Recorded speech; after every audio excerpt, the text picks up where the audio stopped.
అసలు దావీదు ఆ రోజు ఎందుకు అక్కడ ఉండాల్సి వచ్చింది? దావీదు ఎందుకు ఆ పాపంలో పడిపోవాల్సి వచ్చింది? ఆ పాపంలో పడిపోయిన తర్వాత దావీదు జీవితం ఎందుకు ఇంకా పతనం అయిపోయింది?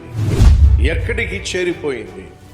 ఈ బహు హెచ్చరికతో కూడినటువంటి సందేశాలను రాబోయే కొన్ని వారాలు నేను ఇవ్వబోతున్నా.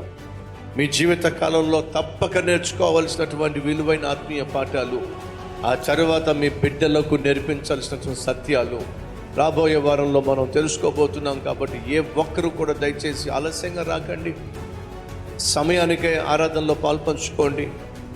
బహు విలువైన హెచ్చరికతో కూడిన సందేశాలు వినడానికి సిద్ధంగా ఉండాల్సిందిగా కోరుతున్నాను. వచ్చే ఆదివారం మర్చిపోకండి, మొట్టమొదటి ఆదివారం కనుక ప్రభురాత్రి భోజనం ఉంది కనుక సిద్ధపడి రావాల్సిందిగా కోరుతున్నాను. వచ్చే వారం ఒంటరిగా రాకండి, మీతో పాటు మరొకరిని బంధువులు కానీ స్నేహితులుగా తీసుకోండి. ప్రతి ఆదివారం ఉదయం 4 గంటలకు, 6 గంటలకు, 9 గంటలకు, అలాగే సాయంత్రం 6 గంటలకు. స్థలం SLN function hall, Erramukkapalli circle, Bakarapeta railway gate దగ్గర, విశ్వనాథపురం, కడప.